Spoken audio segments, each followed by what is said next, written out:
예수를 따라다니는 사람들이 있습니다. 예수를 따라다니는 사람들 중에는 예수님을 따르는 제자도 있고 그냥 예수님을 보러 다니는 무리들도 있습니다. 여러분은 예수를 따르는 제자가 되고 싶습니까? 예수를 따라다니는 무리가 되고 싶습니까? 이 질문을 던지면 거의 대부분 이렇게 대답합니다. 예수를 따르는 제자가 되고 싶습니다. 하나님의 뜻을 나의 뜻으로 삼고 그 뜻을 이루려는 사람들이 있습니다. 반면 나의 뜻을 이루기 위해서 하나님을 이용하는 사람들이 있습니다. 여러분은 하나님의 뜻을 나의 뜻으로 삼고 그 뜻을 이루는 사람이 되고 싶습니까? 아니면 나의 뜻을 이루기 위해서 하나님을 이용하는 사람이 되고 싶습니까? 역시 이 질문 앞에서도 모두 다 거의 이렇게 대답합니다. 하나님의 뜻을 나의 뜻으로 삼고 그 뜻을 이루며 살고 싶습니다. 예수를 따르는 제자가 되고 싶다. 하나님의 뜻을 나의 뜻으로 삼고 그 뜻을 이루는 삶을 살고 싶다라고 대답은 합니다. 그러나 그렇게 살지는 못합니다. 대답과 삶이 다르고 말과 행동이 다릅니다. 왜 그럴까요? 이유가 뭘까요? 여러분, 단 한 가지 이유밖에 없습니다. 우리 안에 복음이 더 이상 능력이 되지 않고 있기 때문입니다. 우리 안에 더 이상 그리스도의 십자가가 하나님의 능력이 되고 있지 않기 때문에 그렇습니다. 복음이 우리의 능력이요, 십자가가 우리에게 나타나는 하나님의 능력이 되고 있다면 여러분, 말로서가 아니라 삶으로 예수를 따르는 제자가 되려고 달려갈 겁니다. 말이 아닌 삶으로 하나님의 뜻을 나의 뜻으로 삼고 그 뜻을 이루기 위해서 달려갈 겁니다. 그런데 우리에게 복음이 더 이상 능력이 되지 않고 있습니다. 그리스도의 십자가가 더 이상 우리에게 아무런 능력을 주지 않고 있습니다. 요즘 연일 매스컴에서 한국장로교회 통합교단의 가장 큰 교회는 교단법을 어기고 부자 세습을 한 것 때문에 연일 매스컴을 시끄럽게 오르락내리락하고 있습니다. 합동교단의 가장 큰 교회는 세상법을 어기고 교회를 불법으로 건축한 일과 교단법을 어기고 불법으로 목사 안수를 받고 또 논문을 표절하는 것 때문에 매스컴에 오르락내리락했습니다. 전 세계에서 가장 큰 교회라고 일컫는 여의도에 있는 어느 교회 원로 목사님은 매월 10억씩 5년 동안 500억을 불법적으로 재정 집행된 것 때문에 또 역시 매스컴에서 오르락내리락 했습니다. 이외에도 요즘은 너무나 자주 많은 교회들이 여러분 매스컴에 오르내립니다. 세상에 지탄을 받고 있습니다. 전에는 교회가 복음 때문에 박해를 받았습니다. 전에는 교회가 복음 때문에 예수 때문에 고통을 받았습니다. 그러나 요즘은 복음 때문에 예수 때문에 박해받지 않습니다. 잘못 때문에 세상으로부터 지탄을 받습니다. 세상 사람들도 다 아는 잘못을 교회가 하고 있습니다. 이유가 뭐겠습니까? 더 이상 교회에 복음이 능력이 되지 않고 있기 때문입니다. 더 이상 그리스도의 십자가가 능력이 되고 있지 않기 때문에 그렇습니다. 더 정확하게 말하면 여러분, 복음이 능력이 없겠습니까? 그리스도의 십자가가 능력이 없겠습니까? 저들이 능력이 되는 복음을 붙들지 않고 저들이 능력이 되는 그리스도의 십자가를 붙들지 않고 자기 욕심을 붙들고 자기 야망을 붙들고 자기 업적을 붙들려 하기 때문에 그렇습니다. 한국교회 부자 세습과 관련해서 부자 세습을 하는 사람들의 논리는 이렇습니다. 아버지 목사와 아들 목사가 한 배에서 태어났으니 목회의 통일성이 있지 않겠냐고. 그러니까 어느 목사님은 이렇게 반박을 하시더군요. 그 교회에 흐르는 피는 예수의 피냐 목사의 피냐. 여러분, 우리가 웃지만 우리도 그렇게 될 수 있습니다. 우리가 무엇을 놓치면요? 우리가 복음을 놓치고 그리스도의 십자가를 놓치면 우리도 똑같이 그렇게 될 수 있습니다. 부끄러운 현실입니다. 이런 동시대를 살아가는 목사로서 또는 이런 동시대에 공존하고 있는 교회로서 여러분, 이것은 남의 이야기가 아닙니다. 우리의 이야기입니다. 우리가 같이 마음 아파해야 될 이야기입니다. 그리고 우리 자신을 돌아봐야 됩니다. 우리는 지금 무엇을 붙들고 있는가? 여러분, 우리 안에 복음의 능력이 회복되고 십자가의 능력이 회복되어야 합니다. 복음만이 교회를 교회답게 만들 수 있는 하나님의 지혜이며 그리스도의 십자가만이 교회를 교회답게 세울 수 있는 하나님의 능력이 되기 때문에 그렇습니다. 고린도 교회는 말과 말의 지혜로 교회들 간의 분열과 다툼을 벌였습니다. 우리가 지난 시간에 살펴본 것처럼 17절에서 사도 바울은 그런 교회를 향해서 이렇게 이야기했습니다. 그리스도께서 나를 너에게 보내신 것은 너에게 오직 복음을 전하게 하려 하셨다. 이 말을 통해서 이야기하는 거죠. 내가 너에게 전한 것은 오직 복음이었는데 지금 너희가 따르고 있는 것은 오직 복음이 아니다. 이 말을 하고 싶은 거죠. 여러분, 복음은 말과 말의 지혜로 전해지는 것이 아닙니다. 복음은 오직 그리스도의 십자가에서 나타나는 하나님의 능력으로 전해지는 것입니다. 그래서 오늘 18절에서 사도 바울은 이 이야기를 하고 싶었습니다. 여러분, 18절을 우리 같이 한번 읽겠습니다. 같이 읽습니다.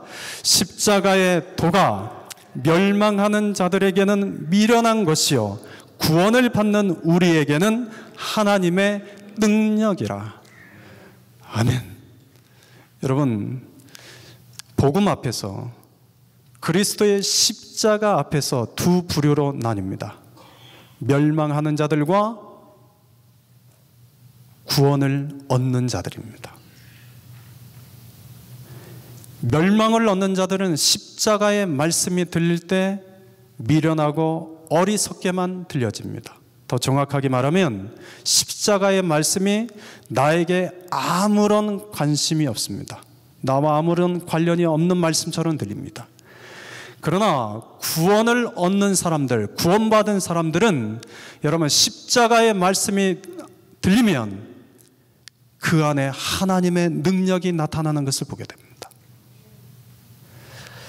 제 둘째 아이는 축구를 좋아합니다. 축구를 좋아해서 월드컵 할 때 새벽에 현아 축구한다? 그러면 이 아이가 벌떡 일어납니다. 이 아이에게 축구는 자다가도 벌떡 일어나게 할 만큼 능력이 있는 이야기입니다. 여러분들도 이런 능력 있는 이야기들이 하나씩 있을 겁니다. 어떤 사람은 아무리 피곤하고 힘이 들어도 골프를 치러 갑니다. 아무리 피곤하고 힘이 들어도 쇼핑하러 갑니다. 아무리 피곤하고 힘이 들어도 여행 갑니다. 아무리 피곤하고 힘이 들어도 낚시하러 가죠. 왜요? 그 피곤, 그 힘듦을 잊게 만들 만큼 그것이 그 사람에게 능력이 되기 때문에 그렇습니다. 여러분에게 이런 능력이 되는 것들이 있죠? 그럼 여러분에게 묻겠습니다. 여러분, 복음이 여러분에게 이런 능력이 되고 있습니까? 여러분, 그리스도의 십자가가 여러분에게 이런 능력이 되고 있습니까? 십자가의 도, 여러분, 복음은 멸망하는 자에게는 미련하고 어리석은 겁니다. 아무런 관심이 없는 이야기입니다. 그 사람에게는 아무런 능력이 없는 이야기입니다. 그러나 구원을 받는 사람에게는 하나님의 능력이 됩니다. 아무리 피곤해도 아무리 힘이 들어도 여러분, 그 복음, 그 십자가 앞에 서면 힘이 납니다. 왜요? 그 십자가가 나에게 능력이 되기 때문에 그렇습니다. 사랑하는 성도 여러분, 여러분들은 어떠십니까? 십자가 앞에 서면 능력이 생기십니까? 오늘날 교회 안에는 그릇된 구원의 확신을 가진 사람들로 넘쳐나고 있습니다. 여러분, 오늘 이 말씀에 귀를 꼭 기울이시기를 바랍니다. 여러분들이 오늘 제 설교를 듣다가 혹시 놓치는 것이 있으면 여러분 유튜브를 통해서라도 다시 반복해서 들어보시길 바랍니다.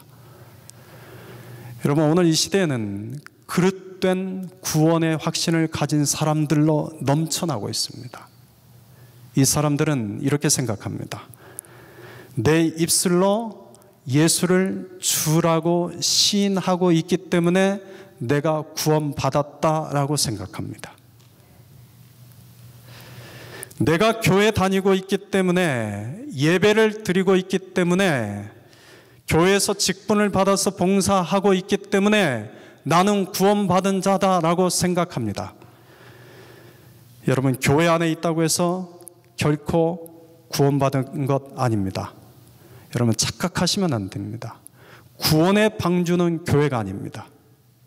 구원의 방주는 오직 예수 그리스도밖에 없습니다. 그래서 사도 바울이 끊임없이 했던 얘기는 그리스도 예수 안에서, 그리스도 예수 안에서, 예수 안에서, 예수 안에서, 예수 안에 있지 않으면 구원은 없습니다.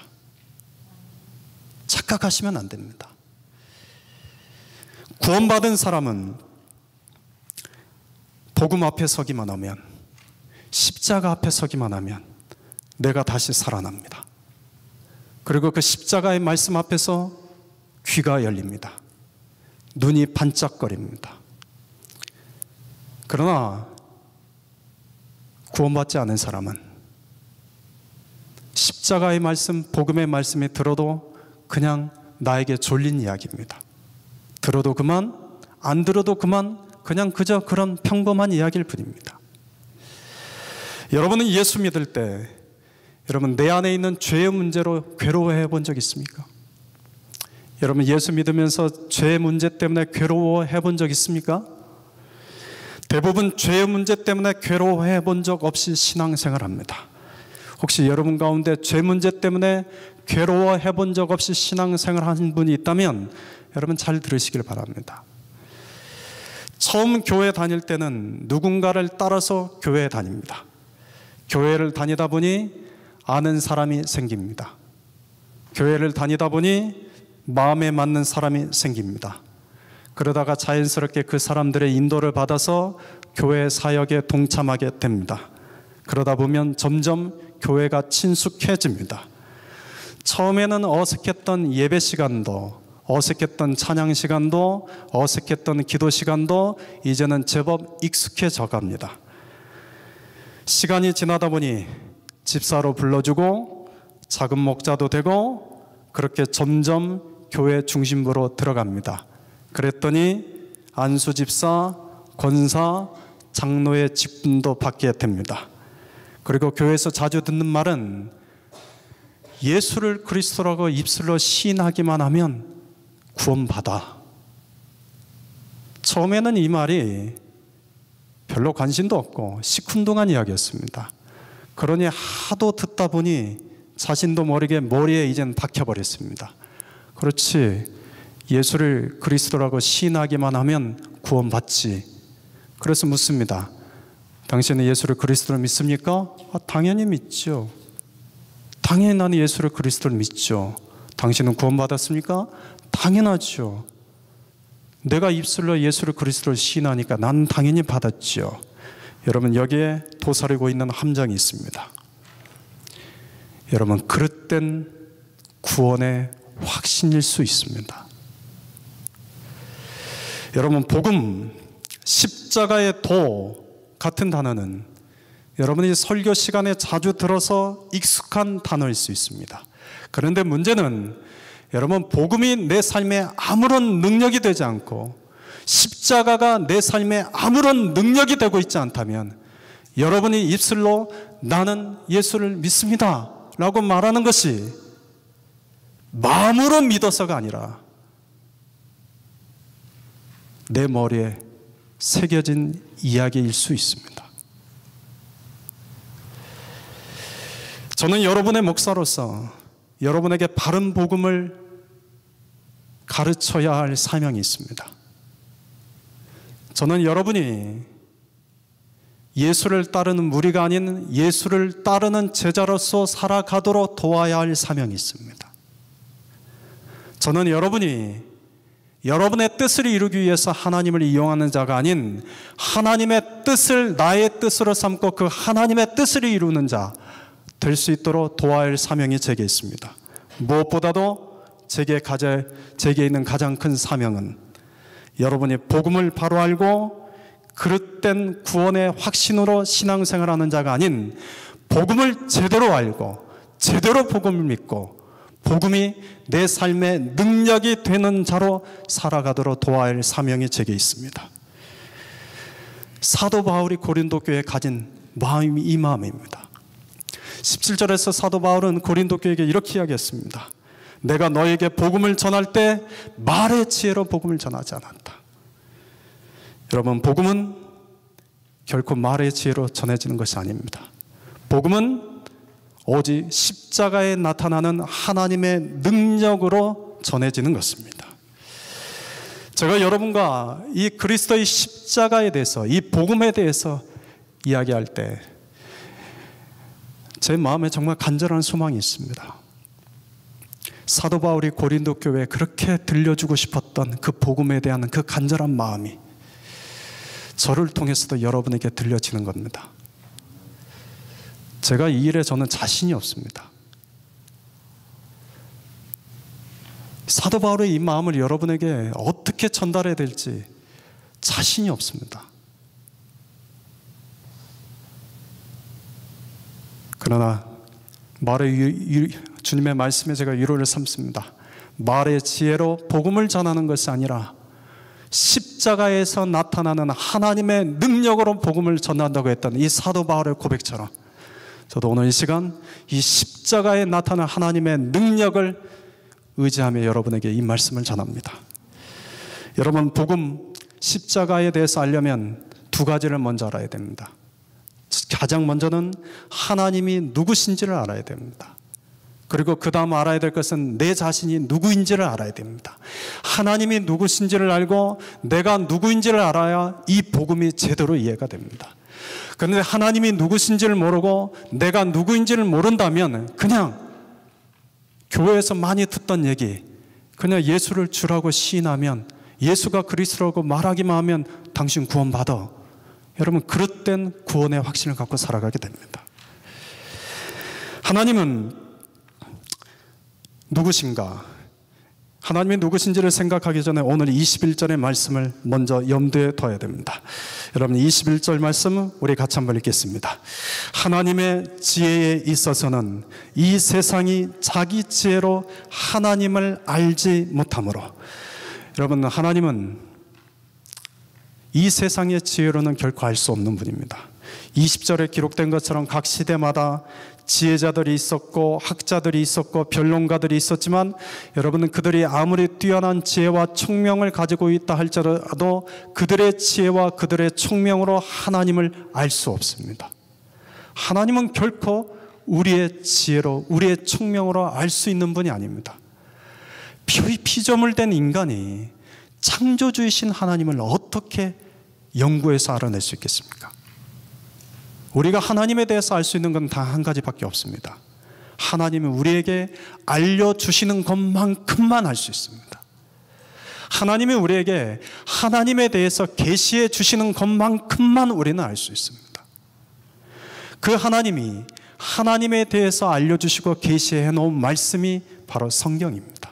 그래서 우리는 성경을 통해서만 하나님에 대해서 알 수 있습니다. 근데 성경에 기록된 하나님의 속성 중에 가장 중요한 속성이 이겁니다. 하나님은 의와 거룩이신 분이십니다. 하나님 누구라고요? 의와 거룩을 가지신 분입니다. 하나님의 의, 하나님의 거룩이라는 단어에는 여러분 조그마한 죄도 그 안에 틈탈 수 없다는 얘기입니다. 태양이 있습니다. 태양이 있는데 이 땅에 있는 바닷물을 여러분, 우리가 담아가지고 가서 그 태양 앞에 가져간다고 합시다. 그 태양빛이 너무나 강해서 태양에 도달하기 전에 우리가 담아갖고 가는 바닷물은 소멸될 것입니다. 하나님은 그 태양을 만드신 분입니다. 하나님의 거룩의 빛은 그 태양의 빛과는 비교할 수 없을 만큼 강한 빛입니다. 그러니 그 하나님의 거룩의 빛 앞에 만일 인간이 죄를 가지고 나가면 여러분, 그 앞에 도달하기도 전에 소멸될 것입니다. 하나님은 바로 그런 분이십니다. 그런데 그 하나님이 우리를 향한 마음이 있습니다. 여러분, 하나님은 우리를 향하여 이런 마음을 갖고 계시는데 바로 그 마음은 축복의 마음입니다. 하나님께서 아담과 하와를 처음 창조하실 때 하나님께서 사람에게 하셨던 첫 번째 말씀은 저들을 생육하고 번성하고 땅에 충만하고 땅을 다스리라는 복을 주시는 거였습니다. 하나님은 사람을 처음 창조하실 때 축복의 말씀을 먼저 하셨습니다. 그리고 하나님께서 믿음의 조상 아브라함을 부르셨을 때 그에게 하셨던 말씀도 축복의 말씀이었습니다. 네가 복의 근원이 되라. 너를 통해서 열방이 복을 받게 될 것이다. 축복하는 말씀이었습니다. 의와 거룩이신 하나님, 그 안에는 조그만 죄도 틈탈 수 없는 하나님이신데 그 하나님이 우리 사람에게 주시고자 하는 그 마음은 우리를 축복하는 것입니다. 그런데 여러분, 우리는 하나님의 축복을 받을 수 없습니다. 축복은 하나님의 말씀에 하나님의 의의 빛에 비추어서 정결한 자만 받을 수 있습니다. 그런데 하나님의 말씀에 비추어서 우리가 정결하지 못하고 죄를 갖고 있으면 결코 그 축복을 받을 수 없습니다. 그래서 구약 성경에서 끊임없이 이야기하는 내용은 하나님의 말씀에 순종하면 복을 받지만 하나님의 말씀에 순종하지 않으면 저주를 받는다. 징계를 받는다. 사랑하는 성도 여러분, 하나님은 우리를 향해서 축복하기를 원하십니다. 그런데 우리가 하나님의 말씀 앞에 서서 하나님의 말씀이라는 거울 앞에 서서 우리 자신들을 돌아보면 우리는 결코 축복받을 만한 사람들이 못 됩니다. 로마서 3장 20절에서 이렇게 기록되어 있습니다. 그러므로 율법의 행위로 그의 앞에 의롭다 하심을 얻을 육체가 없나니 율법으로는 죄를 깨달음이니라. 율법 앞에서는 복을 받을 사람이 없다는 겁니다. 율법 앞에서는 의롭다 할 만한 사람이 없다는 겁니다. 그래서 율법 안에서 내 자신을 바라보면 바라볼수록 내 죄만 더욱 선명하게 깨닫게 된다는 겁니다. 그래서 로마서 3장 23절에서는 우리의 실존에 대해서 이렇게 선포합니다. 로마서 3장 23절, 모든 사람이 죄를 범하였음에 하나님의 영광에 이르지 못하더니. 이 모든 사람 안에 제외될 사람이 없습니다. 저도 이 안에 포함되고 여러분도 이 안에 포함됩니다. 모든 사람이 죄를 범하였음에 하나님의 영광에 이르지 못하다니. 그리고 성경은 저와 여러분이 얼마나 많은 죄 가운데 살아가는지 친절하게 죄의 리스트를 적어서 우리에게 알려줍니다. 로마서 1장 29절부터 32절입니다. 사람들은 온갖 불의, 악행, 탐욕, 악의, 시기, 살의, 살이가 뭐죠? 죽이고 싶은 생각입니다. 분쟁, 다툼과 분열이죠. 사기, 거짓, 속임수죠. 적의, 미워하는 마음이죠. 수군거림, 중상, 하나님을 미워함, 불손함, 오만함, 자랑, 악을 꾸밈, 부모를 거역함, 우매함, 신의가 없음, 무정함, 무자비함. 여러분, 이 죄의 목록 가운데 나에게 해당되는 것 다 하나도 없습니다 라고 생각되는 분 있으십니까? 이 죄의 목록 가운데 나에게 해당되는 것은 단 하나도 없는데요, 이렇게 자신 있게 손을 들을 수 있는 분이 있습니까? 없습니다. 그런데 우리에게 더 충격적인 이야기는 32절에 나옵니다. 이와 같은 일을 하는 자들, 여러분 앞에 열거한 죄를 지은 자들은 죽어야 마땅하다는 하나님의 공정한 법도. 무슨 말입니까? 여러분 하나님의 공정한 법도로는 탐욕을 품는 것도 죽어야 마땅하답니다. 시기하는 것도 죽어야 마땅하답니다. 분쟁을 하는 것도 죽어야 마땅하답니다. 거짓하는 것도 속이는 것도 죽어야 마땅하답니다. 오만한 자도 자랑하는 자도 부모를 거역하는 자도 사람 간에 신의가 없는 자도 정의 없는 자도 죽어야 마땅하답니다. 왜요? 왜요? 죄이기 때문입니다. 이렇게 항변할 수 있죠. 아니 그래도 사람을 죽인 것도 아닌데 겨우 이런 것 때문에 죽어야 마땅합니까? 여러분 기억하십시오. 이 죄는 누구 앞에 짓고 있습니까? 사람 앞에 짓는 죄가 아닙니다. 무한히 거룩하신 하나님 앞에 짓는 죄입니다. 무한히 거룩하신 하나님 앞에 짓는 죄는 여러분은 무한히 짓는 죄와 같습니다. 이 죄의 리스트들 가운데 여러분 총 21개입니다. 여러분 혹시 카운트 해보시겠습니까? 나에게 해당되는 건 몇 개일지? 어떤 사람은 한 개밖에 없다고 합시다. 그런데 어떤 사람은 21개가 다 나에게 해당됩니다. 여러분 하나님 앞에 섰을 때 21개 리스트 갖고 있는 사람과 한 개에 해당되는 사람, 누가 더 큰 죄인입니까? 누가 더 큰 죄인일까요? 여러분 똑같습니다.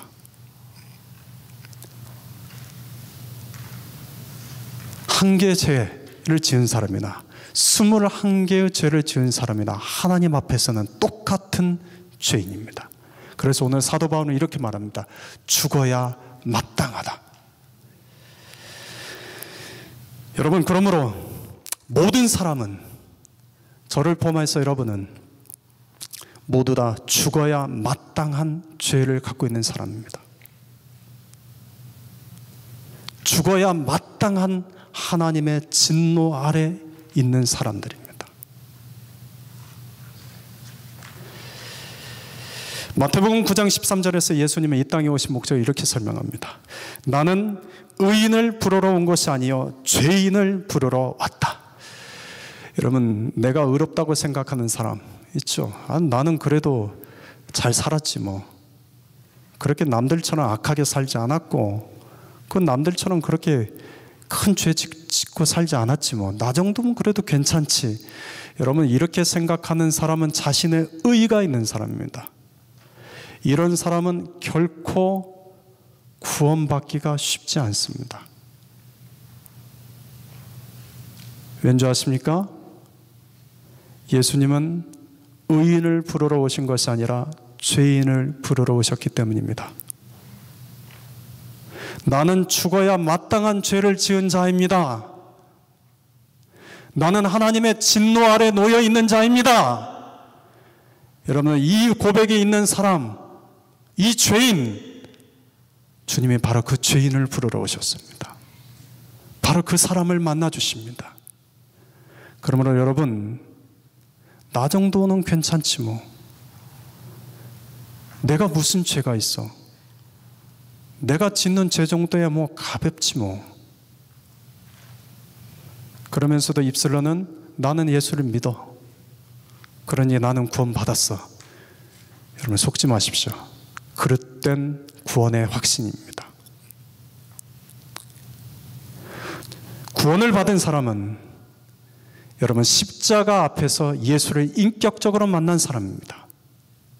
구원받은 사람은 십자가 앞에서 나의 죄를 온전히 고백하고 그 예수로 인해서 의로움을 입은 자입니다. 하나님은 거룩한 분입니다. 하나님에게는 아주 작은 죄라 할지라도 결코 죄와는 타협이 없으신 분입니다. 반면 우리는 죽어야 마땅한 죄를 갖고 있는 자들입니다. 하나님의 진노 아래 놓여 있는 자들입니다. 우리는 본질상 진노의 자녀요 영원한 죽음이 예배된 사람들입니다. 그런 우리가 하나님 앞에 서게 되는 날, 우리는 도저히 희망이 없습니다. 소망이 없습니다. 그런데 우리에게 희망이 되고 소망이 되는 것이 있습니다. 바로 복음입니다. 바로 그리스도의 십자가입니다. 그 복음 때문에 하나님 앞에 설 수 있습니다. 그 복음 때문에 거룩하신 하나님 안에 들어갈 수 있습니다. 그러면 우리가 붙들어야 될 것은 복음이요, 우리가 붙들어야 될 것은 그리스도의 십자가밖에 없습니다.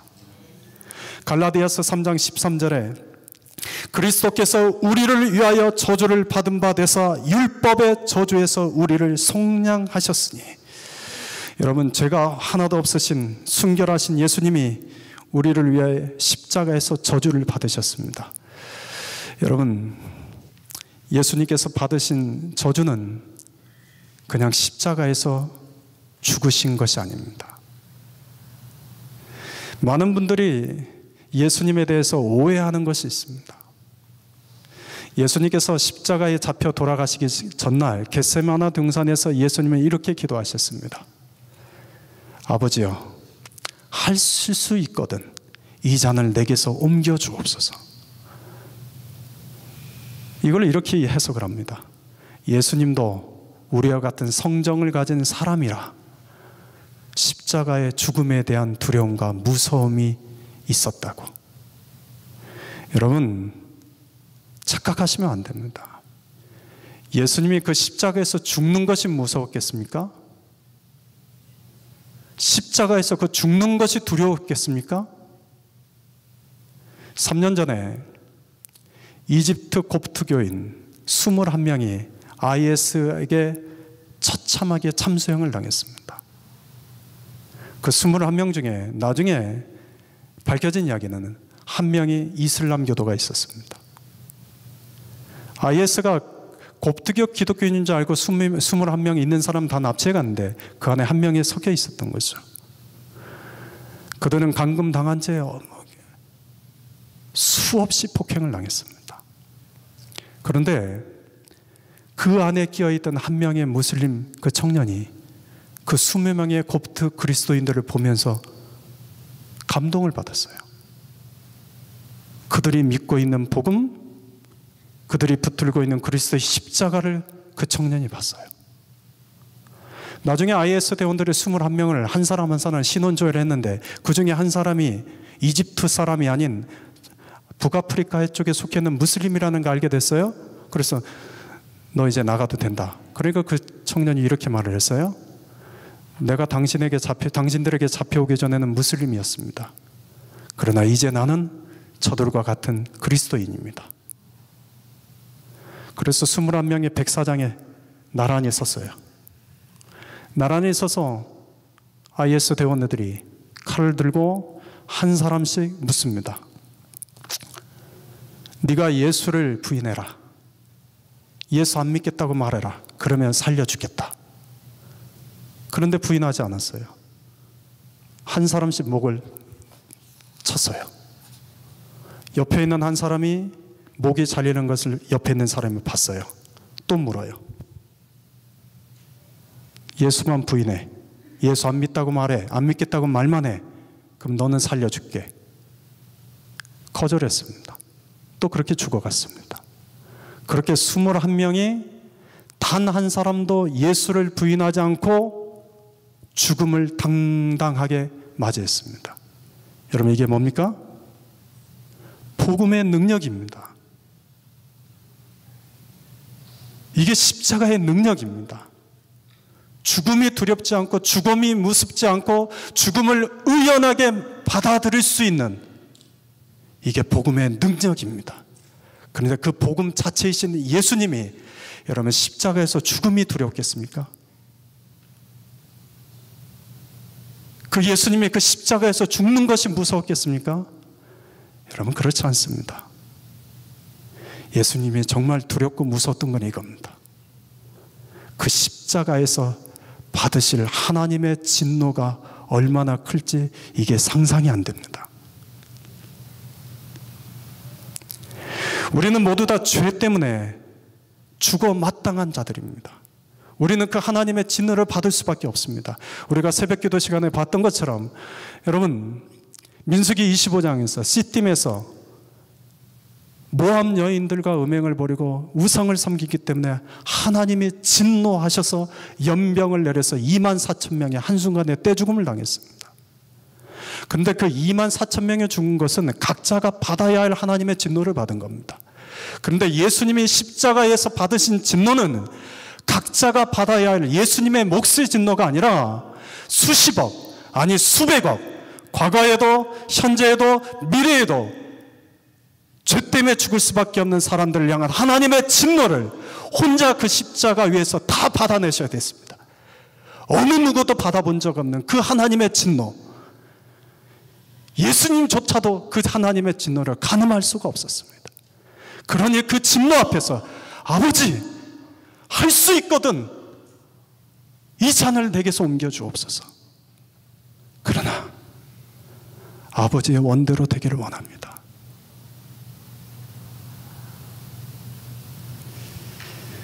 사랑하는 성도 여러분,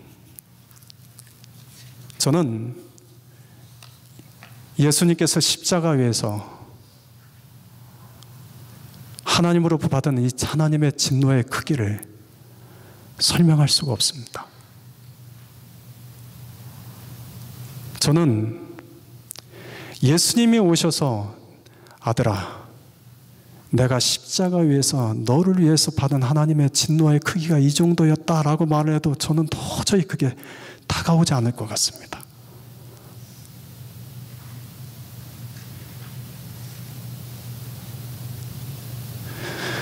제가 작년에 종이를 썰다가 작두로 제 오른손가락을 이렇게 잘라버린 적이 있습니다. 응급실에 실려가서 5시간 동안 피가 멈추지 않아서 굉장히 힘들었어요. 지금도 그때를 생각하면 그때 그 아픔, 기억이 나서 저도 모르게 얼굴을 찡그리고 몸서림칩니다. 네, 여러분, 예수님께서 십자가에서 하나님으로 받은 그 진노로 인한 예수님이 당하신 고통과 아픔, 여러분 견딜 수 있겠습니까? 여러분의 인생에 아무리 큰 힘듦이 있고 어려움이 있고 아픔이 있다 한들 예수님께서 여러분을 위해서 십자가에서 받아내셨던 그 하나님의 진노를 때문에 받은 그 아픔과 고통의 크기에 여러분 비교할 수 있겠습니까? 없죠. 없죠. 하나님의 진노가 얼마나 컸으면 여러분 십자가 위에서 예수님의 마지막 피 한 방울까지 그 하나님의 진노를 받았습니다. 하나님의 진노가 얼마나 무서웠으면 여러분 예수님은 온몸으로 마지막 피 한 방울까지 그 하나님의 진노를 받아내셨습니다. 여러분 그 예수님이 바로 우리의 복음입니다. 그 예수님이 우리의 생명입니다. 우리가 믿는 그 예수는 낭만적인 예수가 아닙니다. 그냥 십자가 좋지? 십자가 좋은데? 여러분 그런 낭만이 아닙니다. 그 십자가는 우리를 향한 하나님의 진노를 마지막 피 한 방울까지 다 받아내셨던 우리 주님의 아픔, 우리 주님의 고통이 서려 있는 것입니다. 그렇기 때문에 그 십자가가 우리에게 능력이 됩니다. 그러므로 그 십자가가 우리에게 소망이 됩니다. 이 복음을 발견한 사람이 어찌 내가 지금 조금 힘들다고 힘든 것 때문에 투정될 수 있습니까? 내가 고통스러운 것, 그 고통을 어찌 주님 앞에 비교할 수가 있겠습니까? 그래서 허다한 많은 믿음의 사람들이 여러분 히브리서 12장 2절 3절에서 이렇게 고백을 합니다. 여러분 히브리서 12장 2절 3절 우리 같이 한번 읽어보겠습니다. 읽겠습니다. 믿음의 주여 또 온전하게 하신 이는 예수를 바라보자. 그는 그 앞에 있는 기쁨을 위하여 십자가를 참으사 부끄러움을 개의치 아니하시더니 하나님 보좌 우편에 앉으셨느니라. 너희가 피곤하여 낙심하지 않기 위하여 죄인들이 이같이 자기에게 거역한 일을 참으신 일을 생각하라. 여러분, 우리는 그분을 생각하면 참아낼 수 있습니다. 우리는 그분을 생각하면 참아낼 수 있습니다.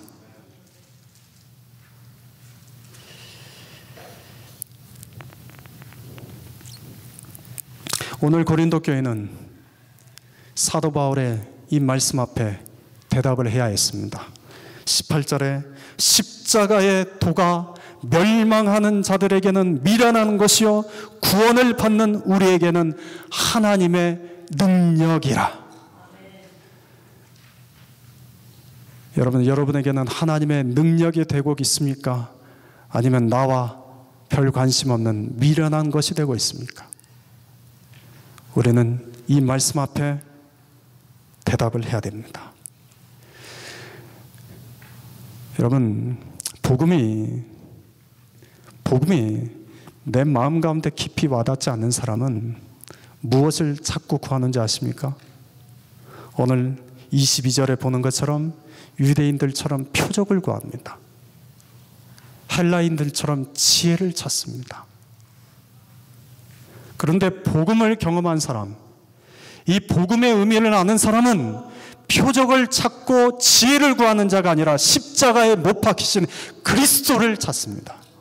십자가에 못 박히신 그리스도를 구합니다. 그리고 그 십자가에 못 박히신 그리스도가 하나님의 지혜요 하나님의 능력이라는 것을 압니다.